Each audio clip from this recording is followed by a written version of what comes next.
A very good evening to you and a very warm welcome to KUTV Primetime News. We have a lot in store for you, including an interview on women in politics later on in the bulletin. We have so much. Stay tuned for a keeper's company for the next 1 hour. My name is ODIDA and these are the highlights.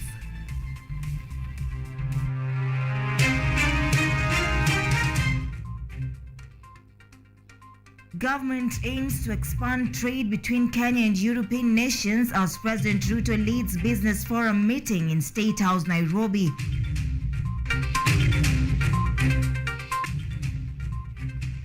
Orange Democratic Movement Ugenya branch call for exit of errant party members.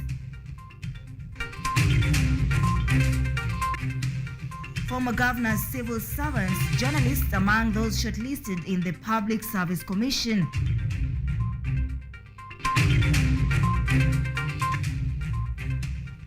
And in our special feature tonight, we take a look at the challenges facing the junior secondary transition.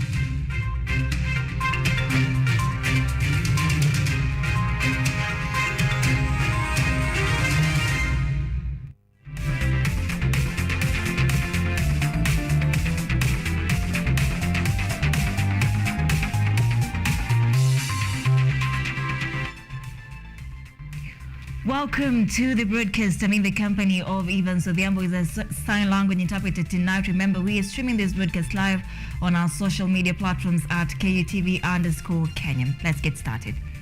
Now, President William Ruto today met with European Union representatives in State House, Nairobi. The early morning engagement aims at strengthening trade relations and expanding Kenya's trade boundaries with Europe and other trade partners. Also present were Foreign Affairs Cabinet Secretary Alfred Mutua and Trade Investment and Industry Cabinet Secretary Moses Kuria.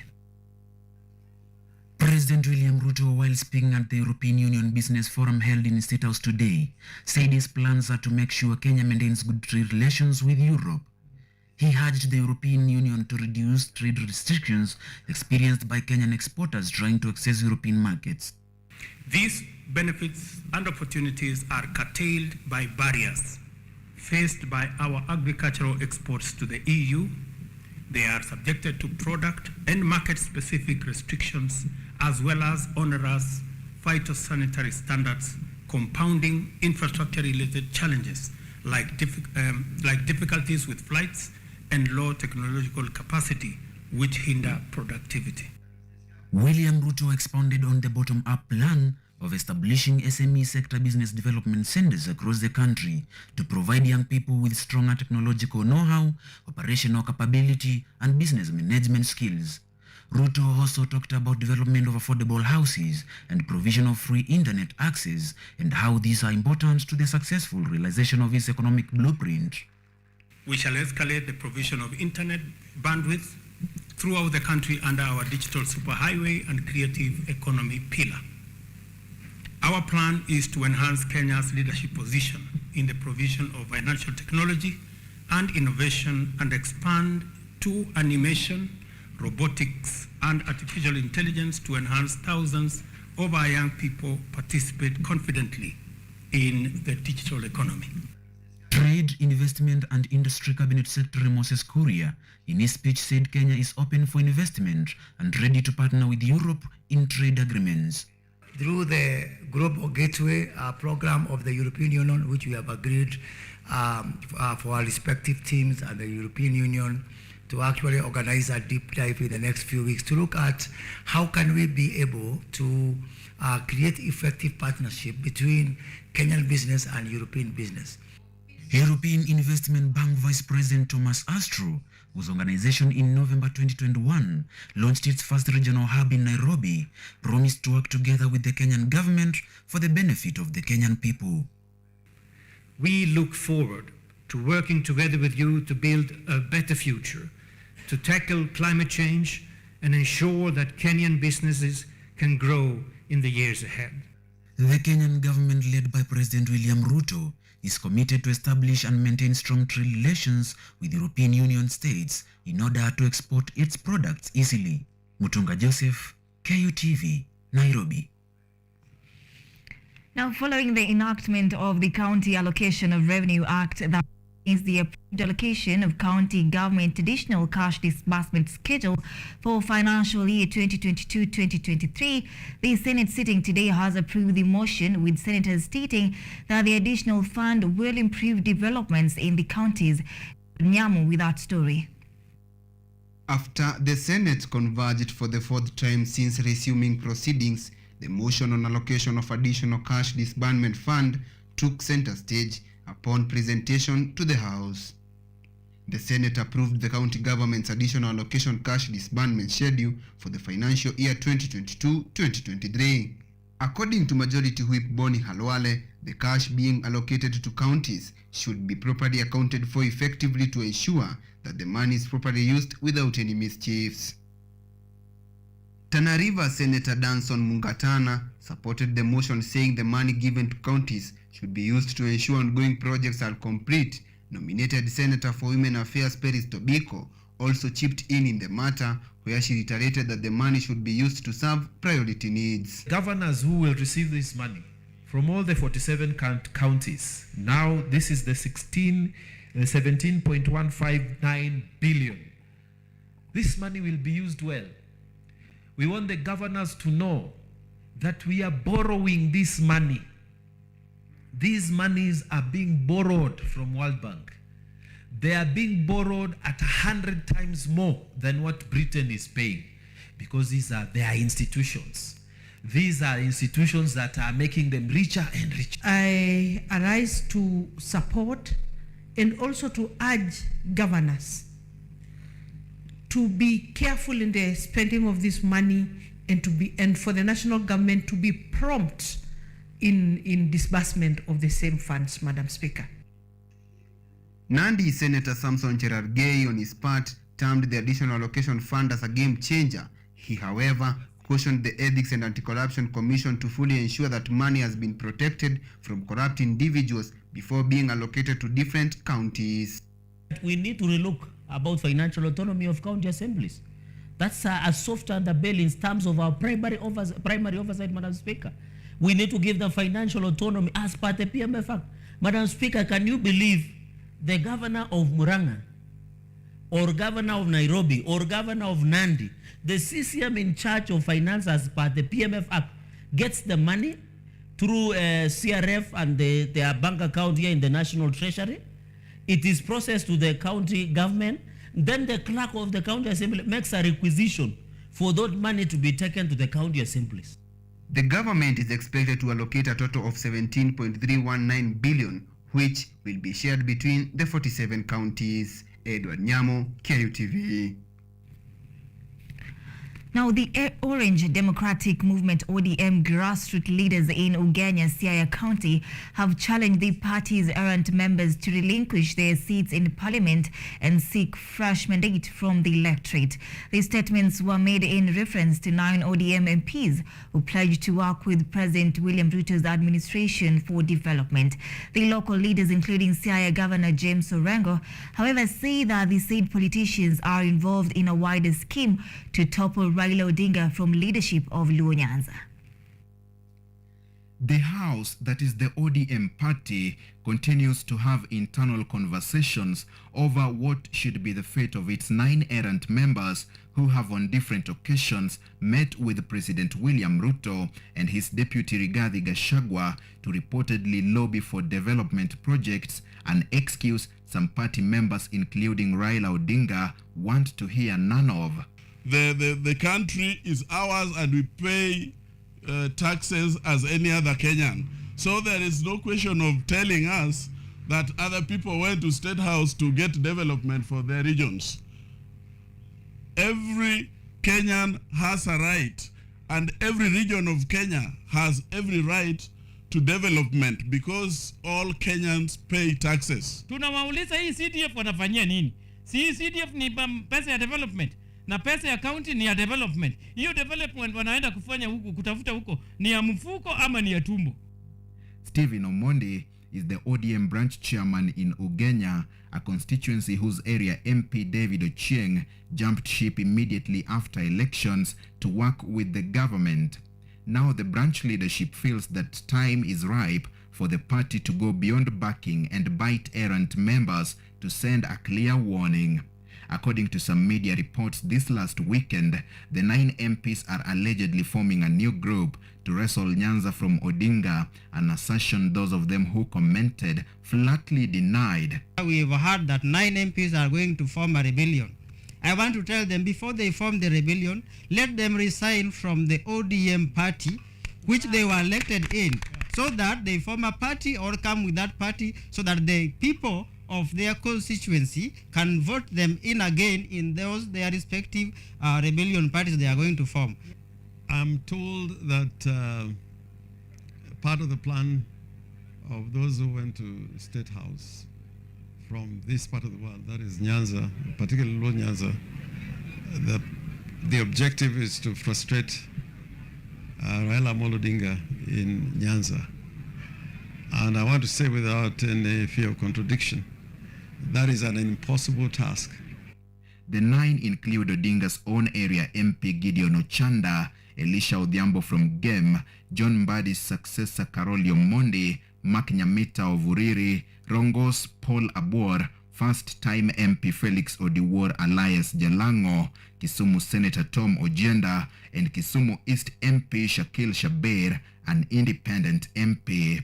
The MPs have coalesced around ICTC's Eliud Owalo and Interior PS Raymond Omolo, who are the senior-most politicians in Ruto's government from Nyanza. We are determined that even if you are fewer, but we better be better. Fewer but better. But that strategy is not going to succeed. And I can tell you that those who are thinking of such a strategy, they'll find the space in Nyanza and in the whole nation, very limited. Odinga already appears keen to quell any rebellion, starting with a purge in the Senate leadership last week, while his next moves within the ODM party remain tucked close to his chest. Dennis Omondi reporting for KUTV.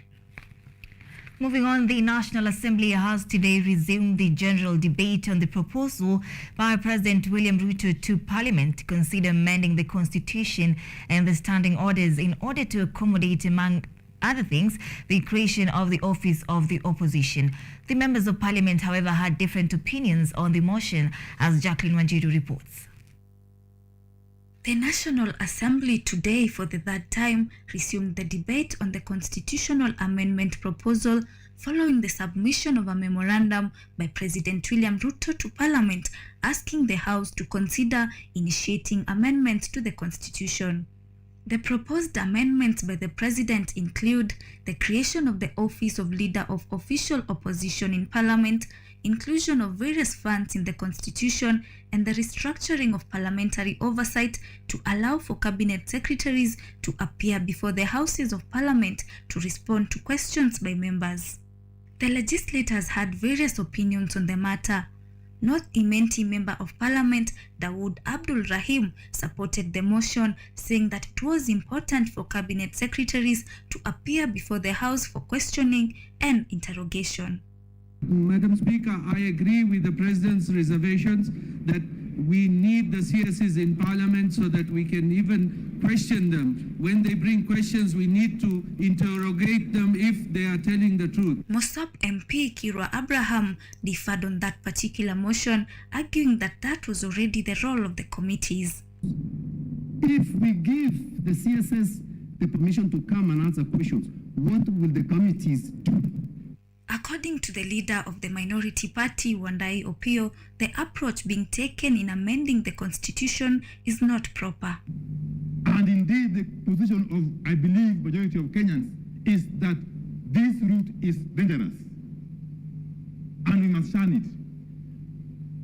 So I call upon those like-minded members to join me in rejecting these proposals for the good of posterity.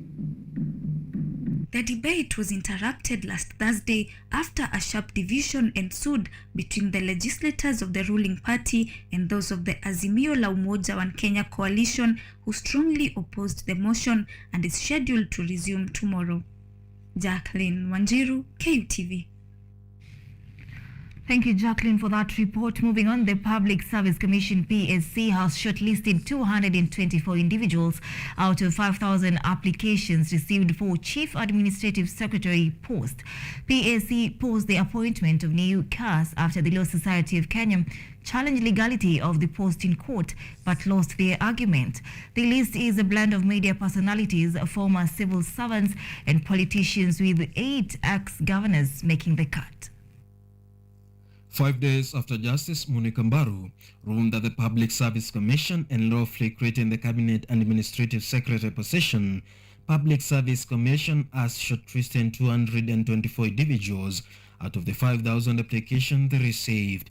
In the list, 8 former county governors have made an appearance, including Evans Kidero, former Nairobi County Governor, Samuel Tunai, former Narok County Governor, Samuel Ragwa, former Tharaka Nithi County Governor, John Murutu, former Taita Taveta County Governor, James Ongwae, former Kisii County Governor, Patrick Haemba, former Trans Nzoia County Governor, Hussein Dado, former Tana River County Governor, and Moses Lenokulal, former Samburu County Governor.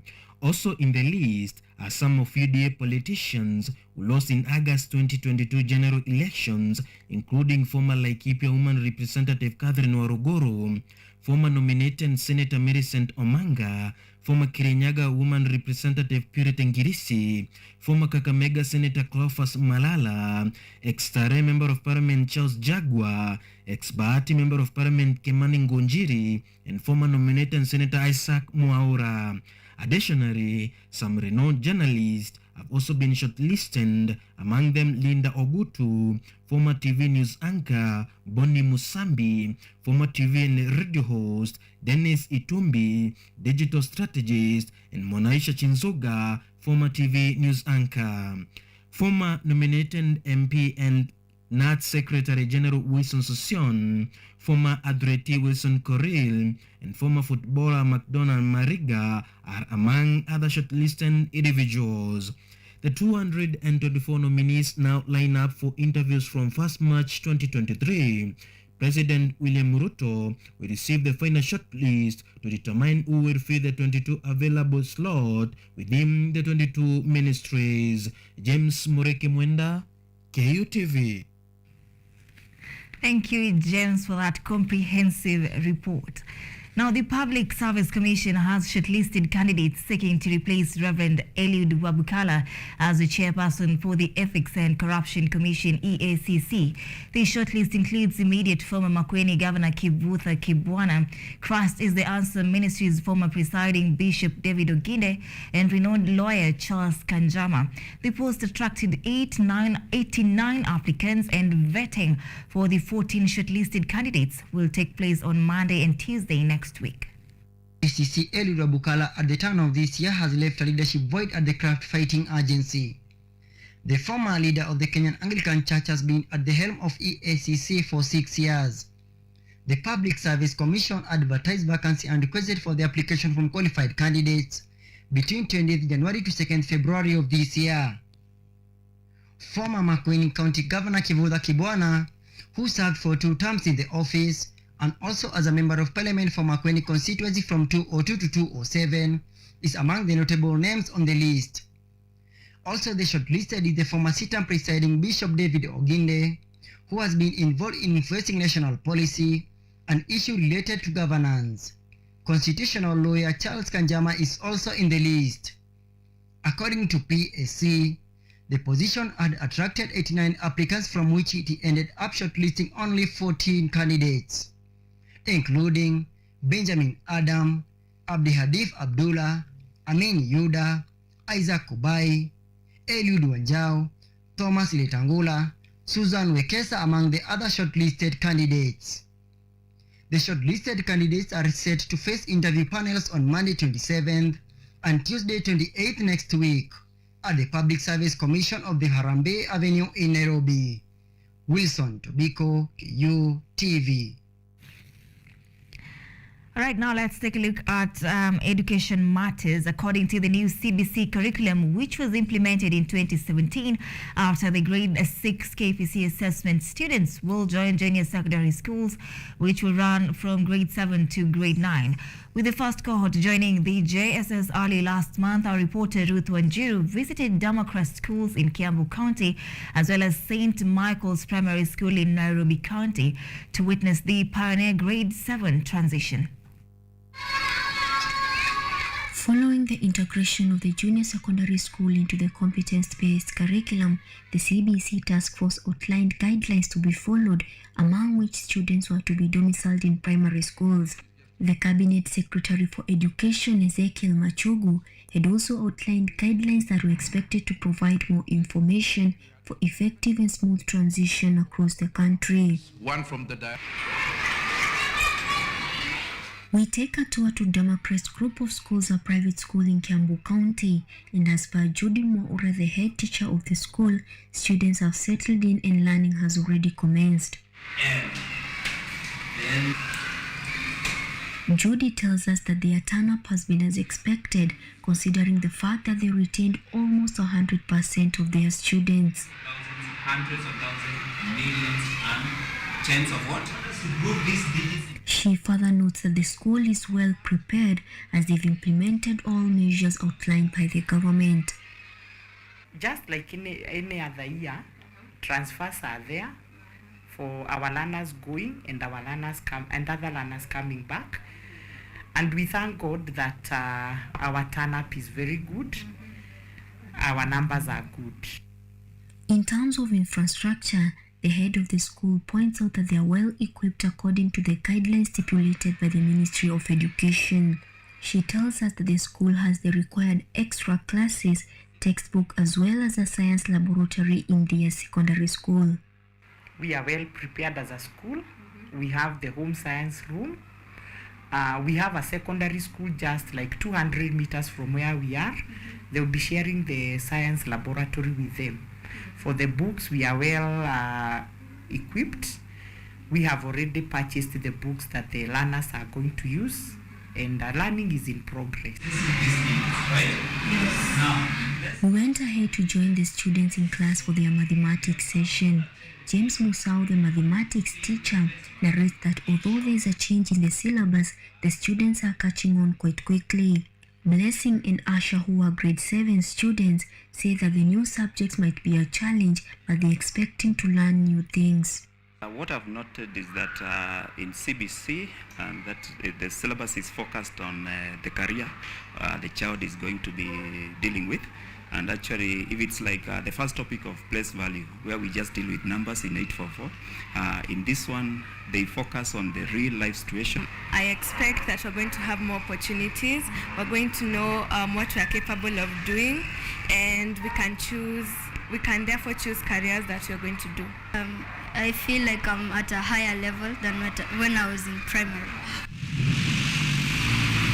At St. Michael's Primary School in Makadara, we meet Irene Mushoki, the school's head teacher. Irene tells us about their preparedness on infrastructure. She says that although they have added one more class, they are still experiencing congestion challenges as students from the neighboring and approved schools joined St. Michael's. According to Mrs. Mushoki, the students will share science laboratories with their neighboring secondary schools. Engages the learners so much. The learners need to do group work. The learners need to do teamwork, and therefore they are always engaged in something. Ms. Kola, a grade 7 teacher at the school, braces that they've received only 4 textbooks so far from the government, adding that the rest will come in due time. She says that although the subjects have changed names, the concept is still the same, citing that most of the new subjects are based on practical activities like cooking, building, as well as conducting first aid. You find that not all are coming with the requirements, but they are really trying.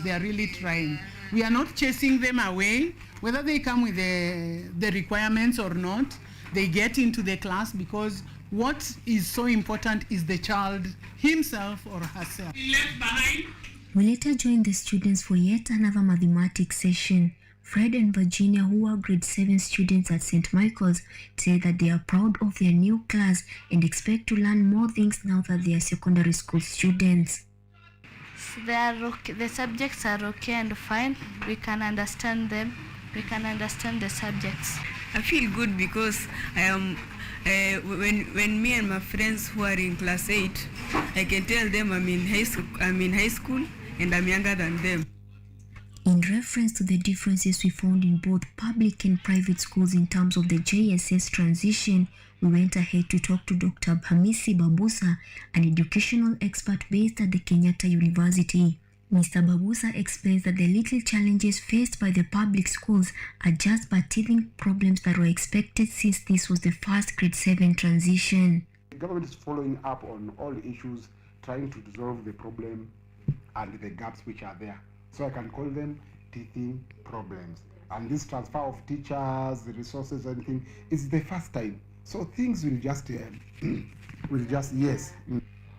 Dr. Hamisi also noted that private schools are privately owned institutions, which is why they are better prepared compared to the public schools. The educational expert adds that the next incoming cohort will find a better and well-prepared government in terms of transition. The system, the way it is, when the 844 goes out, it leaves a gap in terms of resources. So those resources automatically, they'll be switched to junior, secondary. Although there are visible transition differences in both public and private schools, the grade 7 students as well as the teachers are ready and willing to make sure that amid all the confusion, the transition is effective and smooth. The government is confident that CBC is going to be a success. This is as the first cohort of the competence-based curriculum continues to settle in their various schools. Amidst all the confusion, experts say that these are just but teething problems for any beginners. Ruth Wanjiru for KU TV. Thank you so much, Ruth Wanjiru, for that report on the JSS transition. That is a very good report. I must commend you for that. We are taking a very fast short break at this point. Up next is an interview on women in politics. Stay with us.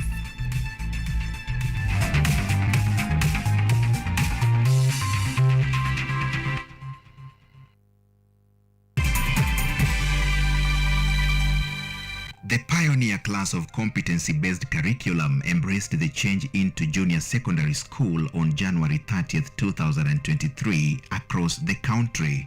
Students in Tioro country, Kenya, who have graduated today from primary school to junior secondary school. The transition in the public schools and private schools are, however, different. For the books, we are well equipped.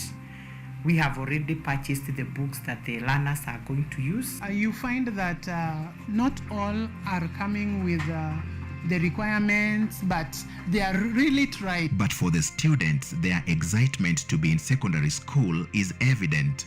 I feel like I'm at a higher level than when I was in primary. I'm happy to be in GSS. With this big difference in private and public schools, should it be a worry to the active participants in the curriculum? And the problems that it's facing, it's called teething problems. Join Ruth Wanjiru on Tuesday, February 21st for this special feature at 6:30 p.m. and 9 p.m. only on KU TV. Welcome to Children's Corner. Welcome to Children's Corner. Children's Corner.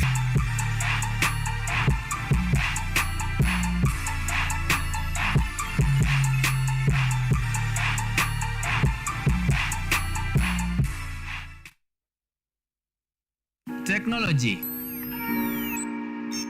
science, innovation, ICT and research. These are the ingredients upon which the solutions to the 21st century problems are founded. In a world that is rapidly changing, it's all hands on deck to ensure a balance in all fields of life.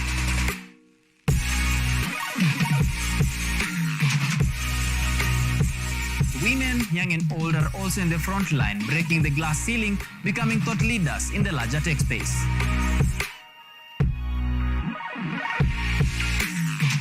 forgetting other societies marginalized. And when the Tech Avengers come together, we inch closer to a much safer, efficient, and sustainable world. What we view as a norm in today's advanced world was just an idea, and for nostalgic reasons, we trace back the iconic days to bring you the Retro Tech.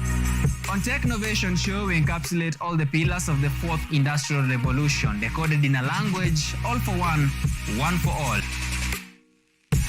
Every Monday at 8:30 as we push the mantra, keep learning something new each and every day. Only on KUTV, a new experience.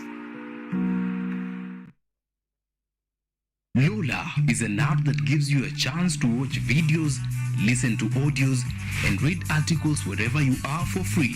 Motivational stories, dramas, campus life, technology, lifestyle, adventure, sports, academics, jobs, entertainment, and more. Download Lola now on Play Store. All you need, you got Lola.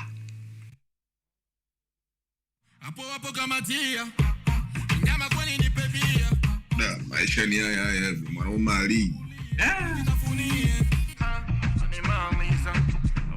Sielewi yani hata neno moja. Yani tunasikia maboko likolo. Yani ukiniangalia tu mwamba huyu anafiti sehemu fulani. Wewe inakaa. Without your love, I can't move on. Yo, that's our boy Rhino the Don. Keep watching and listening to KUTV.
Welcome back. Thank you for staying with us. Now it's time for a discussion of the night. We are talking about women in politics. Tonight in studio, I am joined virtually by Winfred Asiko Abuti. Winfred is a politician who contested in both the 2017 and 2022 general election, where in 2017, she contested as an MCA in Dagoretti North and in 2022 as a senator in Kakamega County. I want to get her views on what it takes to be a woman in politics. Karibu sana, Winfred. Thank you so much, Anne, for... I don't know if you can hear me clearly. Yes, I can get you clearly. Karibu sana. We can hear you. Just introduce yourself. Feel free to tell us who you are. Thank you so much. My name is Winfred Asiko Abuti. I am a Kenyan youth activist. I'm a mother and entrepreneur. I run the Analisa Commercial Kitchen Professionals. I'm also a politician and a political analyst. I ran for the position of member of County Assembly in Kilimani Ward, Dagoretti North constituency. I also ran for a position of Senate in Kakamega County in the 2022 general election. Thank you so much for hosting me today. You're very much welcome, and we are glad to have you make time for us here tonight. We're glad to have you. So let's just get right into it. How would you describe your experience in the race to Senate as a woman who soldiered on to the finish line? I can say the experience was good. First of all, it taught me to be a strong person. and also the challenges ensure that I am able to work harder and to also believe so much in myself. Number one, it helped me create effectively without having any issues. So it's, as we all know, your network is your net worth. So I was able to create a good social capital right now, which is really now very much diverse right now. And then the negative side is that as a woman in politics, there's a lot of patriarchy in the society. So I faced a lot of patriarchy in the society that I come from, where I was being told to vie for the seat that belongs to women and not to vie for a position for men. So they believe the Senate is supposed to be for men. Okay. Yeah. Now, I would also love to know how you would describe the election process in Kenya. Now, for someone who has been there before, is it fair? Is it accommodating, maybe to gender, age groups? How would you describe the election process in Kenya?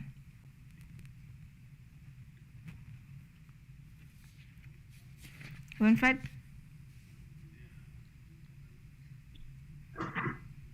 I can say the election process in Kenya is about, okay, politicians. I'm saying. We can't get you clearly, Mheshimiwa, so I guess maybe we can come back to you later. All right, we will come back to that interview later on. Let's continue. Now, the Directorate of Criminal Investigations, DCI, has summoned lawyer Dunstan Omari in connection with an alleged police raid at the home of former Interior Cabinet Secretary Dr. Fred Matiang'i. In a letter dated February 21st, the DCI believes that Omari is connected to the offense or has information which can assist in their investigations. Omari is expected to report to DCI headquarters tomorrow, Wednesday, without fail.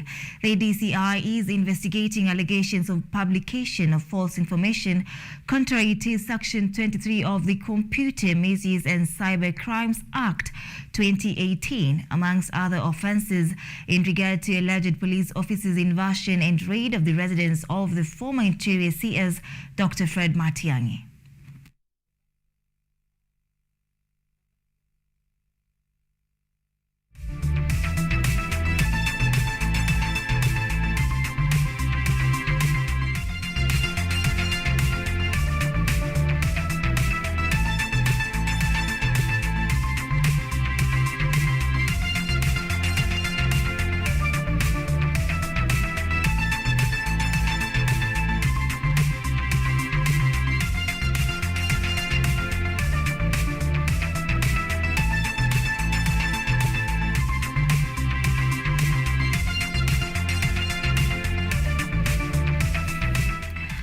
Let's move on. The NCBA Bank has today sponsored 100 students to join secondary school.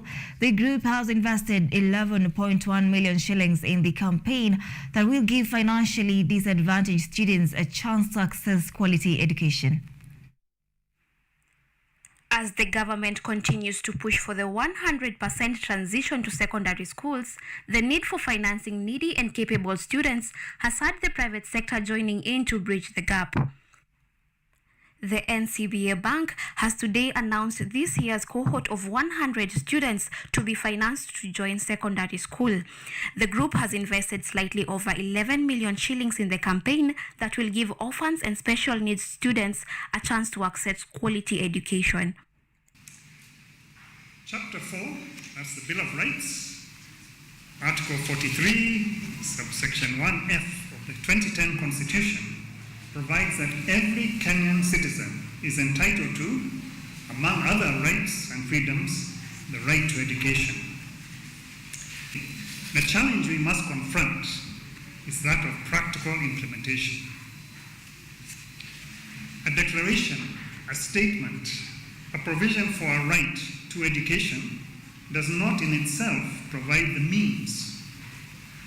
Now, I want to acknowledge today that the government, both in the national government and at county level, churches, At this year's check handover ceremony, the group's chairperson, Mr. Charles Ndegwa, reiterated the importance of education in enabling bright and needy students to rise from the shackles of poverty and later on uplift their own families and societies.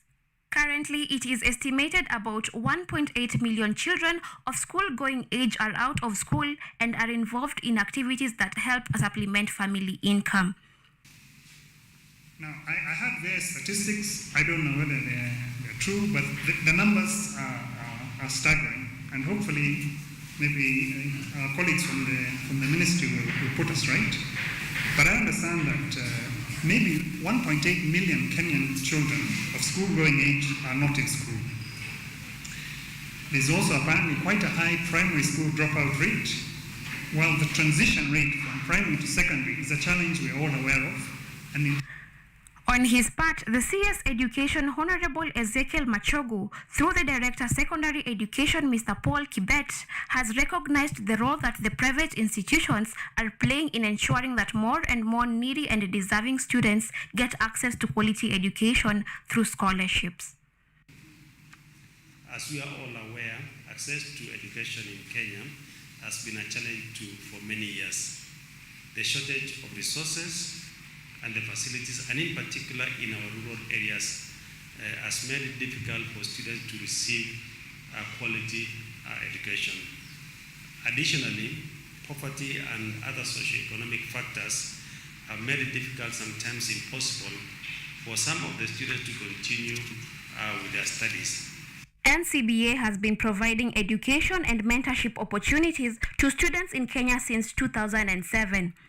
This is through its 6 partners, EduMed Trust, Daraja Kenya Initiative, Dr. Chosky Albinism Foundation, SOS Kenya, M-Pesa Foundation Academy, and Palm House Foundation. Yvonne Kemuma, KUTV. Now, the Aquaculture Business Development Program, ABDP, is a program jointly funded by the Government of Kenya and the International Funding for Agriculture Development, IFAD. Through the program, farmers are able to get fingerlings which are distributed by the local county government. In Kakamega County, some 581 fish farmers are set to receive 1,000 fingerlings from the program. Kakamega County is one of the selected counties that will be supported by the Aquaculture Business Development Program, meant to increase smallholder aquaculture business of identified farmers. The largest fish farmer in Kakamega, Laban Mwanzo, who owns the Labbed Cash Marine Enterprise Fish Farm in Malava, is the one supplying farmers with fingerlings from his farm through the support of the county government. Labbed Fish Farm produces more than 2 million fingerlings monthly, and so far the farm has supplied 51 farmers in Lurambi and 44 farmers in Navakolo. Kila mkulima ambaye amewekwa katika program hii ya ABTP ikifadhiliwa na IFAD, kila mkulima anapata fingerlings 1,000. Na sasa tunadarajia kupeana wakulima 581. Kuna wengine wanapewa fingerlings, wengine wameweza kupewa tayari liner, na sisi tunapeana liner, fingerlings pamoja na feeds. The activity will continue throughout the week to reach out to all identified farmers across Kakamega County. Mwanzo said that Kakamega is the biggest beneficiary as compared to the counties of Kisii, Siaya, Busia, and Kisumu. He says that farmers who have benefited from the fingerlings will also get fish feeds to support them to cut cost of feeding. Samaki sio kitu ya kubahatisha, samaki ni utajiri kwa ujumla. Samaki nimepatiwa na account sasa hivi. Samaki andeletua ndaongeza, hii nimepatiwa ni 1,000. Unanielewa? Alafu kesho ndaenda kuchukua chakula. Nimepatiwa bure, sijanunua. One of the beneficiaries, Zekaria Bubosi Anguso, says after benefiting from 1,000 fingerlings, he plans to triple the figure to more than 3,000. He says he expects a bumper harvest from the supply. Joy Minor, KUTV, Nairobi. All right, now let's take a look at what's happening in the world of sports. I guess my director is telling me to, you want us to, all right, let's continue now with the interview. Mheshimiwa, can you hear me? before you went, we were talking about question number 2. You were telling us how you will describe the election process in Kenya.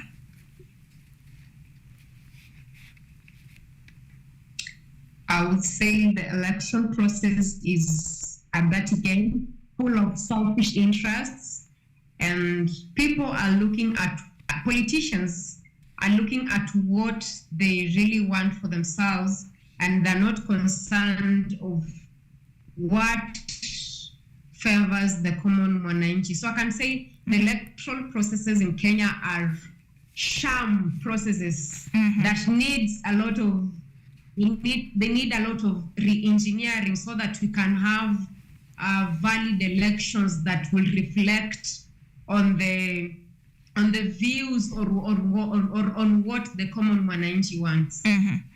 Now, Winfred, how was it like for you running for the Senate seat besides big names in the political field? Thank you for the question. So I can say it was not that bad. It was a good experience, and running against big names made me to. I did not fear them. Number one. Number two, it just made me to believe so much in myself because I beat so many guys in the election, even those who had money, a lot of money more than me. Yeah, I was position 3 out of 7. I scored 14,000 votes. So I could say to me it was a learning experience, and it was also a good experience. I was not scared. Okay. Now, away from that, now tell us maybe the challenges women in general, women that are in politics, face when contesting for the male-dominated seats. Well, number one, we have what we call the economic violence that is being faced by several women in the elections. So the economic violence comes in where most women are not financially capable to run campaigns compared to their male counterparts. Number two, we are having a lot of sexuality. Most men are using sexuality to bring women down, especially in politics. Number three, we have now the patriarchy in the society, where some positions are meant for men, like the Senate seat and the MP seat is meant for men. That is what the society believes. So if you're trying to vie for a seat, like what I was vying for, you'll face a lot of criticism from the society. So there's a lot of patriarchy in the society. Number four, there is we have now what we call doping, where people are trying to get information from you so that they can use the information against you. So this always happens on social media, where most women, you find that they are being, there's a lot of hacking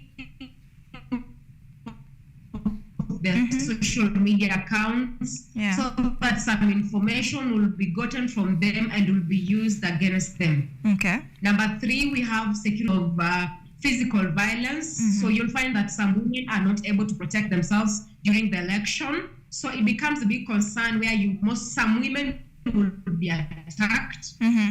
And remember that the women in politics is not only about the politicians. We also have journalists who cover politics. So they also face the same issues. Like there's a journalist who was slapped in Umias West by a certain candidate.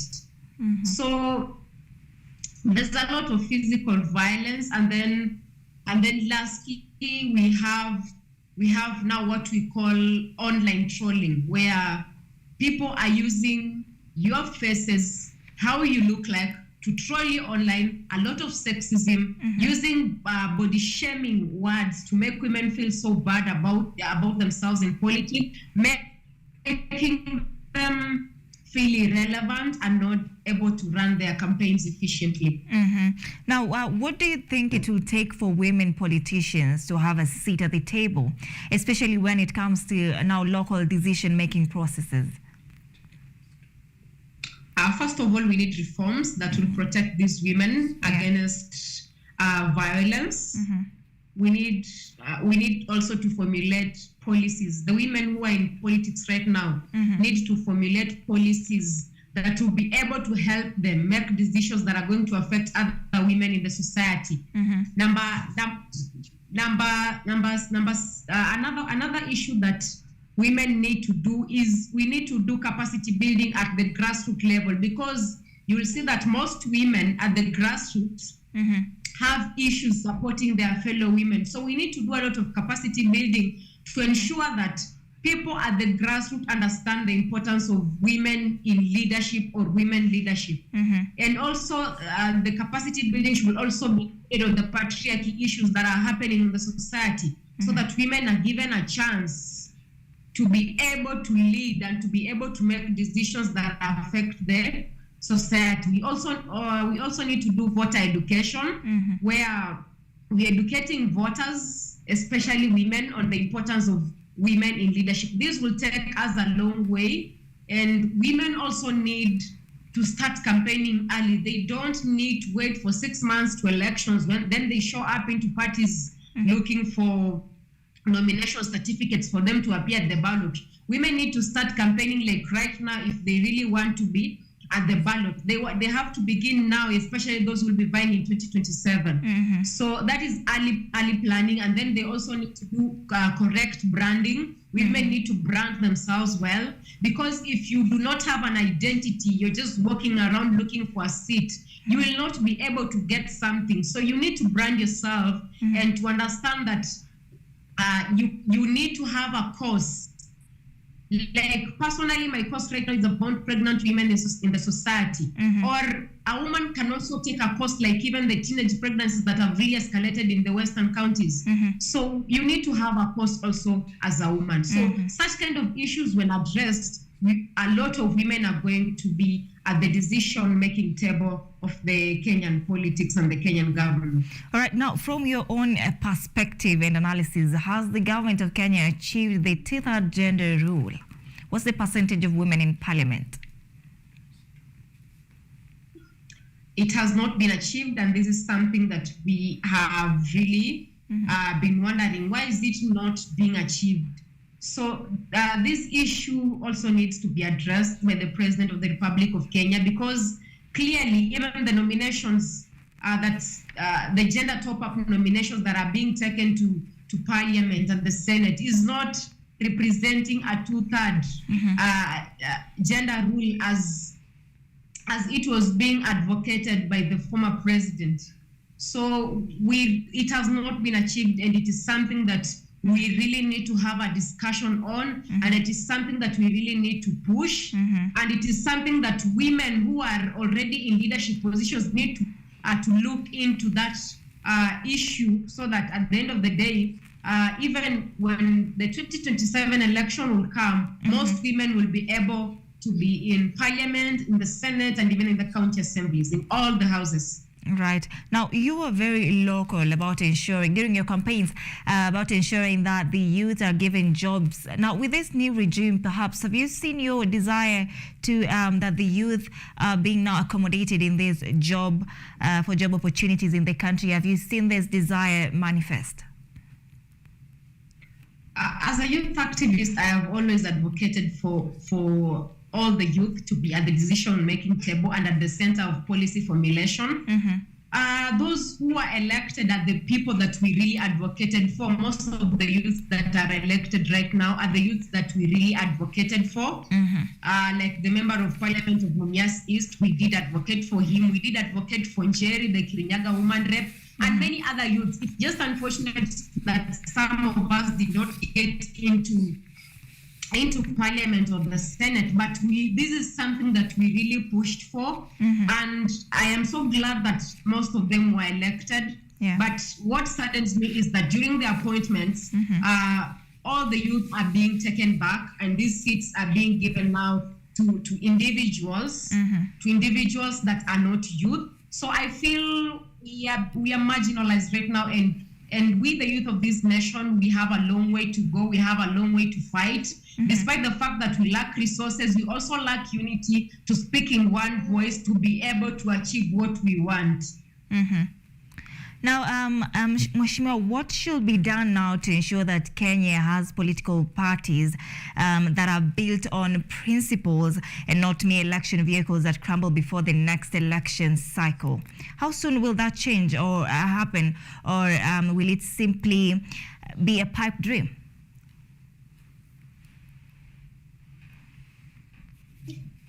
To me, kindly can you repeat the question? I didn't get it clearly. All right. Now, what should be done to ensure that Kenya has political parties that are built on principles and not mere election vehicles that crumble before the next election cycle? Or rather, what should be done to ensure that election parties stay intact even after elections? That's the question in simple terms.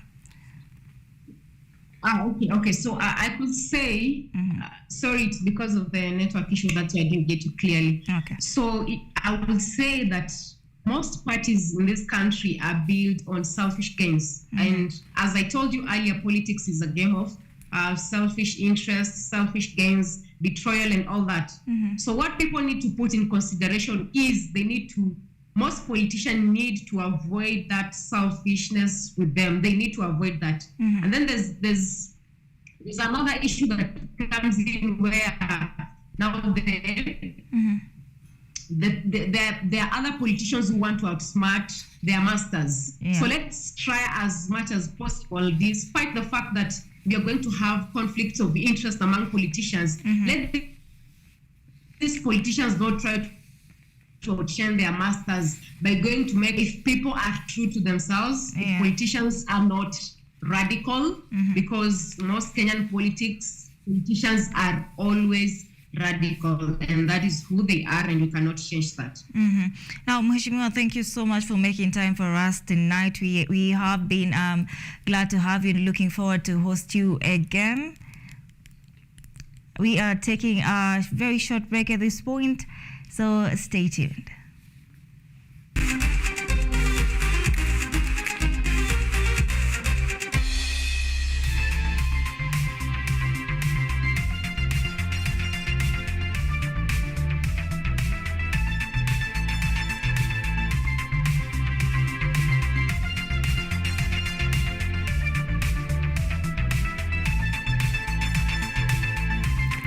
Now in sports, 8 Kenyan pros will be among the 156 players across the world who will participate in the 2023 Magical Kenya Open Golf Tournament set for Muthaiga Golf Club in Nairobi on March 9th to 12th. The 8 local golfers will be joined by 6 local amateurs and 2 regional players from Africa. Over 100 junior players will also receive top-notch training alongside the tournament through a golf clinic to be conducted by local and international golfers.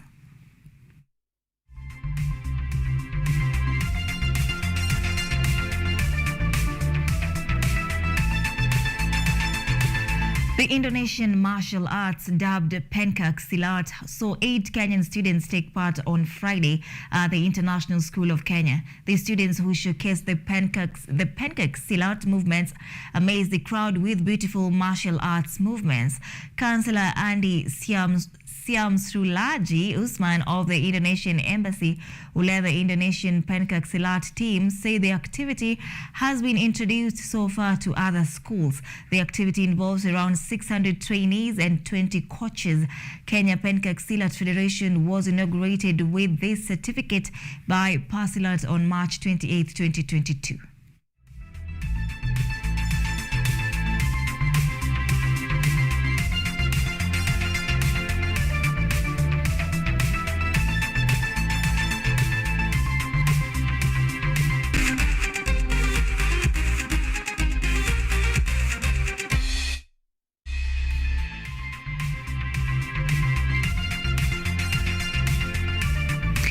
All right, we have come to the end of our bulletin tonight. Many thanks indeed for keeping us company.